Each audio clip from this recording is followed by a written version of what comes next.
বান্ধবীর বাসায় এসে টাকা চুরির অপবাদ পেয়ে হতভম্ব হয়ে দাঁড়িয়ে আছে নূপুর, আর থমথমে মুখে দাঁড়িয়ে আছে নূপুরের বান্ধবী সাজিয়াও। সাজিয়ার মা সালমা বেগম মুখ কেমন করে যেন বললেন, শুনছিলাম বাড়িতে নাকি তোমার বাবা মা নেই, মামার বাসায় বড় হয়েছ, আর তোমার মামারও তো দিন আনি দিন খাই অবস্থা, সেজন্যই এরকম স্বভাব হয়েছে তোমার। অভাবে নাকি স্বভাব নষ্ট, এটাই তার প্রমাণ। নূপুর কিছু বলতে যাবে এর আগেই সাজিয়া বলে উঠল, মা এসব কেমন কথাবার্তা? তুমি শিওর হচ্ছ কিভাবে যে নূপুরই এমন কাজ করেছে? আন্দাজে এসব জঘন্য কথা আমার সামনে আর কখনোই বলবা না, বলে দিলাম। তার মা ধমকিয়ে বলে উঠল, এই চুপ থাকতো, তুই যে এই মেয়ের সাথে মিশতে মিশতে নিজের কি অবস্থা করেছিস তা তো এখন দেখতেই পাচ্ছিস, নিজের মায়ের মুখে মুখে তর্ক করছিস। নূপুর এবার উঠে দাঁড়ালো। এই তো 1.5 ঘন্টা আগে সে সাজিদার বাসায় এসেছিল। মূলত সে আসতে চায়নি, কিন্তু সাজিদাই তাকে জোর করে এনেছিল এখানে। সাজিদার পরিবার অনেক ভালো অবস্থা, তারা পুরো একটা ফ্ল্যাট কিনেছে। নূপুর তাদের বাসায় আসার পর সাজিদার মা নূপুরকে বসিয়ে অনেক গল্প করলো এই বিষয়ে, তার আত্মগরিমারই গল্প, কত টাকা আয় করে,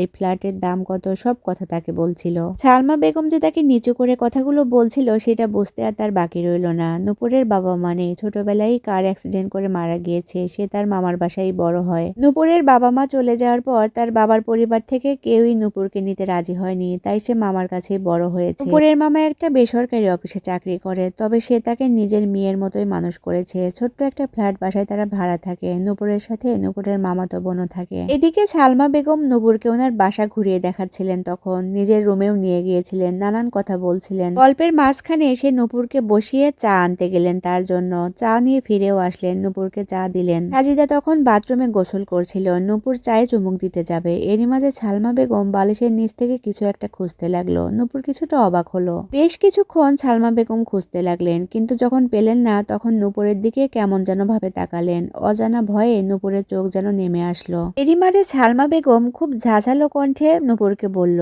তুই আমার 10,000 টাকা নিয়েছিস। একদম সরাসরি নূপুরকে চোর অপবাদ দিল, এবং কি পাশের ফ্ল্যাটের এক মহিলাকেও ডেকে নিয়ে আসলো এবং তার কাছে নানান কথা বলা শুরু করলো। নূপুর বারবার বলছিল, আমি এসব কিছুই করিনি, তবে সালমা বেগম তার কথা কিছুতেই মানছিলেন না, অনার্গল তাকে বকাবকি করতে শুরু করলেন। এরই মাঝে সাজিদা বাথরুম থেকে বের হয়ে এসব ঘটনা দেখে হতভম্ব হয়ে গেল, আর নূপুরও উঠে দাঁড়াতে চাইল। তখন সালমা বেগম তেড়ে এসে বলল, এই পালানোর চেষ্টা করবি না একদম, আমার টাকা ফেরত দিয়ে তারপরে যাবি। এরকম মেয়েদের স্বভাব আমার ভালো করেই জানা আছে। তিনি এক প্রকার ধাক্কা দিয়েই নূপুরকে ঠেলে ফেলে দিতে লাগছিল। সাজিদা এসে তার মাকে বলল, এরকম করবা না তো মা, তুমি যে এসব তামাশা করবে, আগে যদি জানতাম কখনোই নূপুরকে আমাদের বাসায় আসতে বলতাম না। সাজিয়াকে ঠেলে ফেলে দিল তার মা। তুই একদম চুপ থাক, এসব মেয়েদের সাথে কখনো বন্ধুত্ব করবি না। দেখ আমার 10,000 টাকা সে চুরি করেছে, ওকে বলে কি হবে, তুই তো বুঝবি না, টাকা তো আর কামাই করিস না। নূপুরও বলে উঠলো, দেখেন আন্টি, মুখ সামলে কথা বলবেন, অনেকক্ষণ ধরে যা ইচ্ছা তাই বলছেন আমাকে, আপনার কাছে কি প্রমাণ আছে যে আমাকে এত কথা শোনাচ্ছেন?